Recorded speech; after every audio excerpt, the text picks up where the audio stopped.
Christopher Pike. I was trying to sort of think when I started reading Christopher Pike books.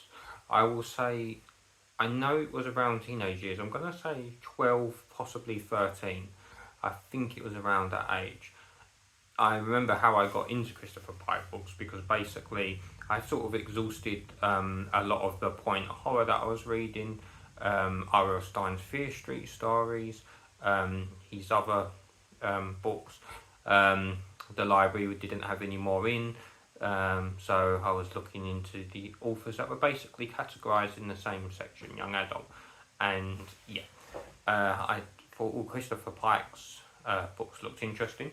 I always remember these kind of covers always kind of attracted me with the holographic letters. So I was like, looks interesting. Did a read of the blurb and all that kind of thing. This was back before I was really using the internet to look up authors, so it would have been like, let's just give this book a go and see. Read one, really liked it. Can't remember what the first one was I read, but I remember really liking it. And then I went on to try and find all of these books.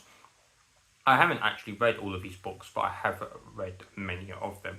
I'd like to read the ones that I haven't yet read, and I'm going back and reading ones that I enjoyed originally again. So, with that said, Sati. This is the one that I most recently finished for the third time. I think I've read it 3 times now. Once originally, when I was much younger, then again about 5 years ago, and then I just read it again recently. And yeah, it goes down as one of my favourite books. It just there's just something I like about it.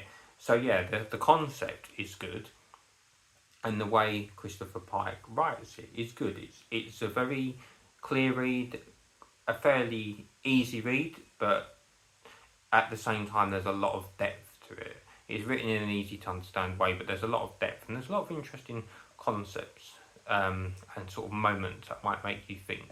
So yeah, the premise is good. So this young guy really falls for this girl he really likes. That's all great. There is just one issue that's kind of getting in the way of things potentially.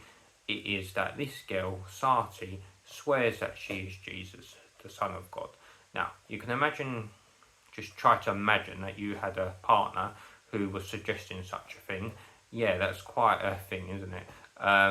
Now, obviously it affects him, but without giving any spoilers away, obviously there are other characters in the book, and the story looks at how this person claiming to be the Son of God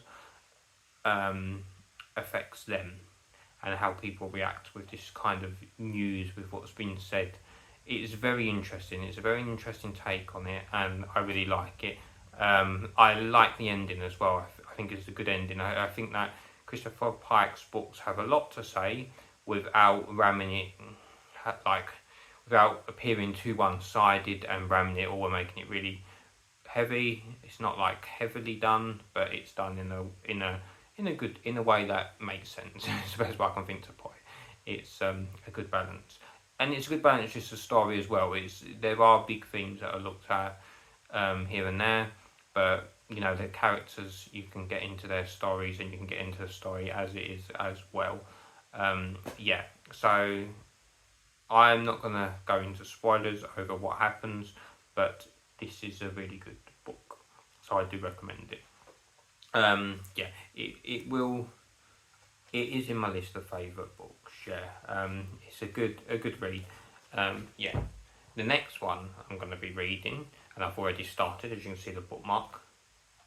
Look who's popping up there. It's Slappy the Dummy from Goosebumps. Yes, this is The Starlight Crystal. This is the next one that I'll be reviewing once I've finished reading it.